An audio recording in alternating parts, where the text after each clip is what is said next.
नमस्कार हमारे सभी प्यारे व्यूअर्स को। आज की इस वीडियो में जो है हम डिस्कस करने वाले हैं कुछ मल्टीपल चॉइस क्वेश्चन जो कि अर्नेस्ट हेमिंगवे से रिलेटेड हैं।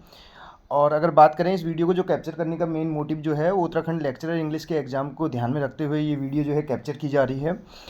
हमारे पास जो पेपर सेकंड है इंग्लिश लिटरेचर उसमें अगर बात करें यूनिट नंबर जो 6 है उसमें शॉर्ट स्टोरी राइटर्स हमारे पास हैं। उनमें से एक यहाँ पे हमारे पास जो है अर्नेस्ट हेमिंगवे भी हैं। और इसके अलावा अगर बात करें ओ हेनरी पे ऑलरेडी हम वीडियो बना चुके हैं। गाइडी मोपासा पे भी बनी हुई है। शशि देश पांडे पे भी मिल जाएगी आपको। या जो अदर जो भी शॉर्ट स्टोरी राइटर्स हैं उन पे लगभग हमने वीडियोज़ बना रखी हैं। आप हमारी चैनल की प्लेलिस्ट पे विजिट कर सकते हैं। वहाँ पे आपको जो है उनकी बायोग्राफी और उनसे रिलेटेड एमसीक्यूज़ भी देखने को मिलेंगे। पहले नंबर का क्वेश्चन आपके सामने है और क्वेश्चन में क्या कहा जा रहा है आप भी ज़रूर अपना स्कोर बताइएगा कि आपने कितना स्कोर गेन किया इसमें। Ernest Hemingway was born in, जो अर्नेस्ट हेमिंगवे हैं उनका जन्म हुआ था 1897 में हुआ था, 1898 में हुआ था, 1899 में हुआ था कि 1900 में हुआ था। तो इनका जन्म जो है 1899 में हुआ था, ठीक है। और इनके अगर लाइफ स्पैन की हम बात कर रहे हैं, इनका जन्म जो है 21 जुलाई को होता है। कब होता है इनका जन्म जो है 21 जुलाई जो है 1899 को इनका जन्म होता है। और जन्म इनका कहाँ पे होता है? ओक पार्क इलिनॉइस यूएस में होता है। यूएस मीन्स यूनाइटेड स्टेट्स, यानी कि अमेरिका के हैं ये, ठीक है। ये कहाँ के हैं Ernest Hemingway? Short story writer अगर बात करें तो ये अमेरिका के हैं। और इनका जन्म कब होता है? 1899 में इनका जन्म होता है। और प्लेस भी आप नोट डाउन कर सकते हैं, ओक पार्क करके, ओक पार्क इलिनॉइस। और ये जगह कहाँ पे पड़ती है? यूएस में पड़ती है, यूनाइटेड स्टेट्स में। जो कि अगर बात करें तो ये सबर्ब है कहाँ का? शिकागो का। तो बढ़ेंगे नेक्स्ट क्वेश्चन की ओर। सेकंड नंबर का क्वेश्चन जो है वो क्या कहता है, देखिए। क्वेश्चन नंबर सेकंड आपके सामने है जिसमें पूछा जा रहा है कि Hemingway belong to the literary group known as. Hemingway एक लिटरेरी ग्रुप से बिलोंग करते थे, तो वो लिटरेरी ग्रुप कौन सा था? लेक पोएट्स, आपको बताया इसमें रोमांटिक एज के जो पोएट्स हैं वो आते हैं, जिसमें विलियम वर्ड्सवर्थ, कॉलरिज और सादे का नाम यहाँ पे आता है लेक पोएट्स। मेटाफिजिकल पोएट्स में अगर बात करें, जॉन डन, यानी कि जो लीडर ऑफ मेटाफिजिकल पोएट कहा जाता है, या जो मेटाफिजिकल पोएट्स हैं उनको सन ऑफ डन भी कहा जाता है। और कैबिलियर पोएट्स को किसका सन कहा जाता है? सन ऑफ बेन जॉनसन कहा जाता है, ठीक है। सन ऑफ बेन कहा जाता है कैबिलियर्स को। और तीसरा ऑप्शन है लॉस्ट जनरेशन, फोर्थ है एंग्री यंग मैन। तो इसका जो करेक्ट आंसर है वो लॉस्ट जनरेशन करके हो जाएगा। सी ऑप्शन जो है इसका करेक्ट आंसर होगा। अब ये जो लॉस्ट जनरेशन है ये पोएट्स कौन से सेंचुरी से बिलोंग करते हैं, या कौन सी जो है अगर बात करें डिकेड में हमें देखने को मिलते हैं, तो 1920s के, ठीक है, 1920s, इस चीज़ को ध्यान रखना है। बढ़ेंगे नेक्स्ट क्वेश्चन की ओर। अगला क्वेश्चन जो है क्वेश्चन नंबर थर्ड क्या कहते हैं, देखिए। थर्ड नंबर का क्वेश्चन हमारे पास है the term lost generation was popularized by. जो लॉस्ट जनरेशन टर्म है ये किसके द्वारा पॉपुलराइज किया गया? एक लॉस्ट लीडर करके भी एक कमेंट किया गया था विलियम वर्ड्सवर्थ के ऊपर, तो किसने किया था वो आपसे यहाँ पे पूछा जा रहा है। उसका आंसर आप ज़रूर दीजिएगा, लॉस्ट लीडर करके। यानी कि जब अपनी जो वो है अपनी राह भटक जाते हैं तब जाके उनके ऊपर कमेंट किया था एक जो है किसी राइटर ने। स्पेशली अगर बात करें तो वो ड्रामेटिक मोनोलॉग के लिए जाने जाते हैं। आपके लिए इतना हिंट है इसमें, देखिए। Lost generation was popularized by Ezra Pound, Gertrude Stein, T S. Eliot, James Joyce. तो जो इसका करेक्ट आंसर हो जाएगा वो बी ऑप्शन हो जाएगा, गर्ट्रूड स्टीन। बढ़ेंगे नेक्स्ट क्वेश्चन की ओर। अगले क्वेश्चन की ओर बढ़ रहे हैं। क्वेश्चन नंबर फोर्थ आपके सामने है हेमिंगवेज फर्स्ट मेजर नोबेल वॉज। जो हेमिंगवे हैं इनका जो पहला मेजर नोबेल है वो क्या है, ये पूछा जा रहा है। तो अगर क्वेश्चन नंबर हम फोर्थ की बात करें तो इसमें हमसे पूछा क्या जा रहा है, देखिए। क्वेश्चन नंबर फोर्थ में पूछा जा रहा है जो हेमिंगवे का जो फर्स्ट मेजर नोवेल था वो क्या था इनका, यानी कि डेब्यू नोवेल की बात की जा रही है, इनका फर्स्ट सक्सेसफुल नोवेल की बात की जा रही है, तो कौन सा था? फेयरवेल टू आर्म्स था, द सन ऑल्सो राइजेज था, for whom the bell tolls था, या टोरेंट्स ऑफ स्प्रिंग था। तो हमें बताना है कौन सा जो है इसमें जो है करेक्ट है इस क्वेश्चन का आंसर। तो ये हो जाएगा the sun also rises, the sun also rises. अब बात कर लें इनके पब्लिकेशन ईयर की, तो जो फेयरवेल टू आर्म्स है ये कब आ रखा है, 1929 में आया हुआ है। और द सन ऑल्सो राइजेज आ रखा है 1926 में। For whom the bell tolls आ रखा है 1940 में। और टोरेंट्स ऑफ स्प्रिंग की बात करें तो ये भी हमें 1926 में देखने को मिलता है, ठीक है। तो जो इसका करेक्ट आंसर है वो है द सन ऑल्सो राइजेज करके, ठीक है। बढ़ेंगे अगले क्वेश्चन की ओर। 5th नंबर का क्वेश्चन आप देखिए, जिसमें पूछा the sun also rises was published in. Already इस क्वेश्चन को हम डिस्कस कर चुके हैं, तो 1926 जो है इसका करेक्ट आंसर हो जाएगा। 1926 यानी कि बी ऑप्शन इसका करेक्ट आंसर हो जाएगा। बढ़ेंगे नेक्स्ट क्वेश्चन की ओर। इसके अलावा अगर हम बात करें हमारे जो कोर्सेज़ की, तो उसमें मेंबरशिप प्लान के तहत बहुत से साथियों ने जो है अलग अलग मेंबरशिप के अगर लेवल की बात करें तो अपने लिए चुने हुए हैं, जिसमें level 1, level 2, level 3, level 4, level 5 इस तरीके से आपको देखने को मिलते हैं। लेवल 1 जो है पहले 29 रुपीज़ का था उसमें, ठीक है, लेकिन उसके जो है अभी आपको चार्जेस 59 देखने को मिल रहे होंगे। वो हमारी तरफ से नहीं, यूट्यूब की तरफ से ही है। उसमें ज़्यादा हमने पहले भी बता रखा है, ज़्यादा हमारे हाथ में कुछ नहीं होता है इसमें मेंबरशिप वाले में। एक बार हम सेट कर देते हैं तो उसके बाद जो है जो यूट्यूब की पॉलिसीज़ होती हैं उसके तहत ही उसमें जो है काम किया जाता है।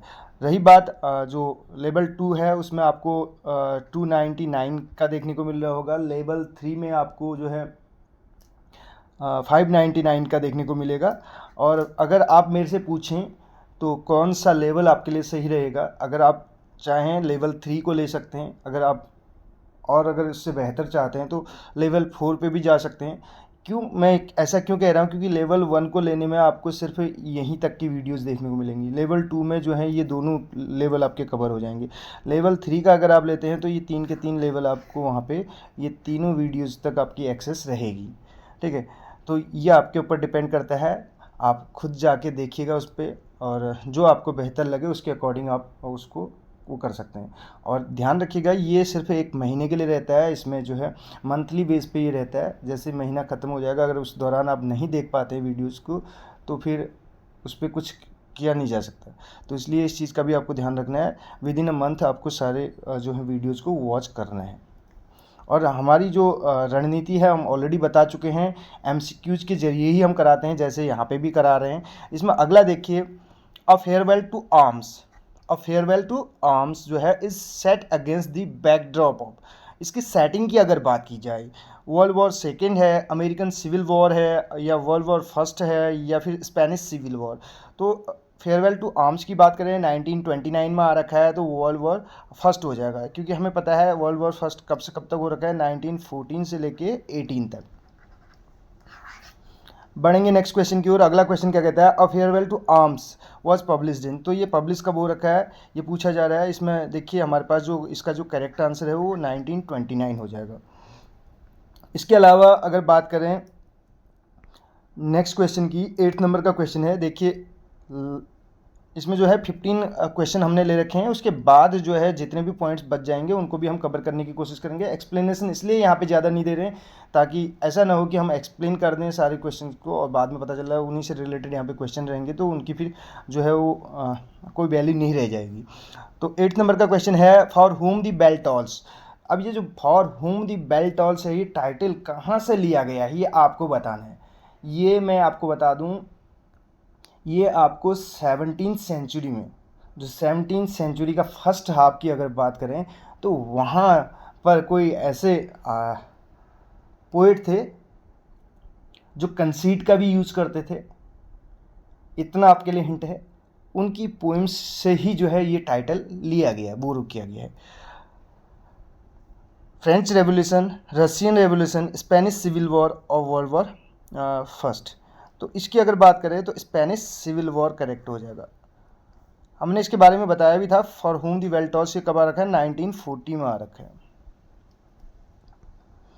प्रोटेगनिस्ट की बात चल रही है। देखिए अगले क्वेश्चन में क्या कहा जा रहा है, प्रोटेगनिस्ट किसका, for whom the bell tolls का। For whom the bell tolls का प्रोटेगनिस्ट कौन है, जेक बार्नेस है, या फ्रेडरिक हेनरी है, या रॉबर्ट जॉर्डन है, या सेंटियागो है। सेंटियागो तो आपको पता है किसका है, सेंटियागो किसका है, सेंटियागो है the old man and the sea का, the old man and the sea का सेंटियागो है। और जो ये यहाँ पे जो ऑप्शन नंबर सी है, रॉबर्ट जॉर्डन करके, ठीक है। तो ये जो है करेक्ट आंसर हो जाएगा, for whom the bell tolls का प्रोटेगनिस्ट है। क्वेश्चन आपके लिए है, जो कैरेक्टर की अगर बात करें, हम कैरेक्टराइजेशन की बात करें, उसमें आपने देखा होगा एक प्रोटेगनिस्ट होता है, एक एंटेगनिस्ट होता है। लेकिन अगर हम बात करें कैरेक्टर्स की बारे में, तो 2 टाइप के कैरेक्टर्स बताए गए हैं E.M. फॉस्टर के द्वारा, round character and flat character. तो ये कौन से वर्क में उन्होंने इसका जिक्र कर रखा है, ये आपको बताना है। क्वेश्चन देखिए, for whom the bell tolls was published in 1940 में हो रखा है, ये आपको पता होना चाहिए। और ये 1941 जो है ना, ये R.N. टैगोर की डेथ हो रखी है, आप ऐसे इसको लर्न कर सकते हैं। R.N. टैगोर की डेथ हो रखी है, रविन्द्रनाथ टैगोर की। और रविन्द्रनाथ टैगोर का जन्म 1861 में होता है, और जो हमारे ये अर्नेस्ट हेमिंगवे, इनकी डेथ जो है 1961 में होती है। अगर याद कर सको तो 61 को ऐसे कोरिलेट कर सकते हैं। 1861 में किसका जन्म हो रखा है, रविन्द्रनाथ टैगोर का, और 1961 में किसकी डेथ हो रखी है, अर्नेस्ट हेमिंगवे की। अर्नेस्ट हेमिंगवे का फुल नेम जो है अर्नेस्ट मिलर हेमिंगवे है, इस चीज़ को भी आपको ध्यान रखना है। फुल नेम भी पूछ लिया जाता है, जैसे रॉबर्ट फ्रॉस्ट का रॉबर्ट ली फ्रॉस्ट है। नेक्स्ट क्वेश्चन 11 नंबर का क्वेश्चन देखिए, अगर आपको वीडियो पसंद आए तो एक लाइक ज़रूर कीजिएगा। चैनल पे नए हैं तो चैनल को सब्सक्राइब कर सकते हैं, क्योंकि आपको यहाँ पे सफिशिएंट कंटेंट जो है फ्री ऑफ कॉस्ट भी मिल जाएगा प्लेलिस्ट पे, अगर आप विजिट करते हैं तो। इसके अलावा आप जो है उत्तराखंड लेक्चरर वाली प्लेलिस्ट पे ही मत जाइएगा, उत्तराखंड LT की प्लेलिस्ट पे भी जा सकते हैं, जहाँ पे आपके जो मैक्सिमम राइटर्स हैं वो सेम हैं। तो वहाँ पे MCQs हमने करा रखे हैं, उनकी बायोग्राफी भी शॉर्ट में करा रखी है, और कुछ अपने स्तर से भी आप नोट्स उसमें ऐड कर सकते हैं। तो मुझे नहीं लगता है फिर आपको कहीं से कहीं तक कोई दिक्कत होगी। Hemingway won Pulitzer prize for, Hemingway जो है इनको पुलित्जर प्राइज भी मिला है, नोबेल प्राइज भी मिला हुआ है। तो पुलित्जर प्राइज किसके लिए मिल रखा है, और farewell to arms, sun also rises, old man and sea, man without women.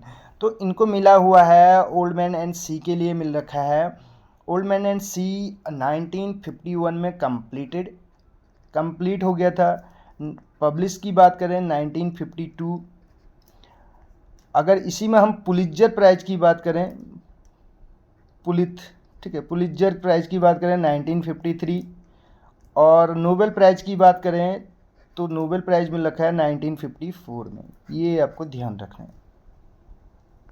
Santiago जो है इसमें प्रोटेगनिस्ट है। कितने डेज के जो है जो स्ट्रगल रहता है उसका कितने डेज के लिए रहता है, कहने का मतलब है वो जो है 84 डेज का रहता है। और लास्ट जब उसको जो मार्लिन जो फिश होती है, तो जब वो उसको पकड़ने जाता है तो उस दौरान भी 3 डेज का और वो आपको देखने को मिलता है। तो किस तरीके से क्वेश्चन पूछ रहा है ये आप क्वेश्चन को देख लीजिएगा। The old man and the sea was published in, कब पब्लिश हो रखा है, तो 1952 में पब्लिश हो रखा है। ठीक है, बढ़ेंगे अगले क्वेश्चन की ओर।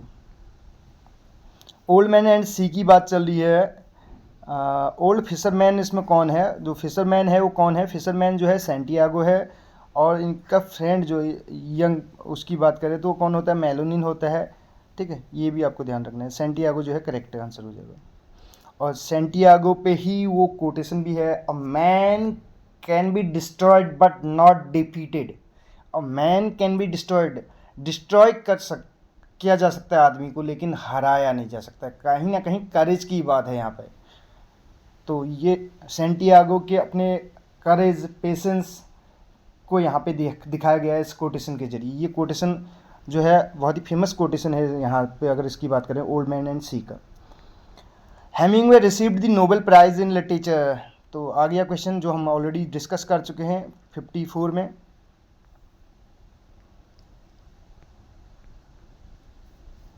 नोबेल प्राइज से रिलेटेड ऑलरेडी हमने जो है वीडियो बना रखी है। अगर बात करें जो उत्तराखंड लेक्चरर इंग्लिश के सिलेबस में है 1913 में R.N. टैगोर, ठीक है, R.N. टैगोर।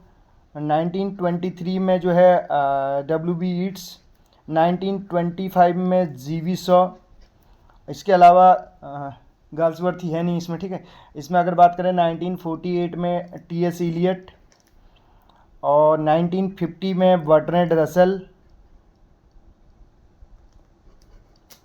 54 में अर्नेस्ट हेमिंगवे, और अगर बैकेट के बारे में पूछ लिया जाए तो 69 में Samuel Beckett, waiting for Godot, ठीक है। और हैरोल्ड पिंटर की बात की जाए तो 2005 में। ये मेन है जो सिलेबस में है, ठीक है। अब आप ये मत पूछने लग जाए ना कि बैकेट है नहीं तो इनके बारे में क्यों बताया, एडिशनल पॉइंट है आपके लिए। तो ये हैं जो 15 क्वेश्चन है। 15 नंबर का क्वेश्चन हमने डिस्कस नहीं किया, तो थोड़ा सा इसको भी हम डिस्कस कर लेते हैं। क्या कह रहा है क्वेश्चन, देखिए। हेमिंगवेज फेमस राइटिंग प्रिंसिपल ये सिद्धांतों वाला है, ठीक है। Is known as objective correlative, T S. Eliot. Iceberg theory बिल्कुल करेक्ट आंसर है। डिसोसिएशन ऑफ सेंसिबिलिटी, फिर से T S. Eliot. Negative capability, Keats,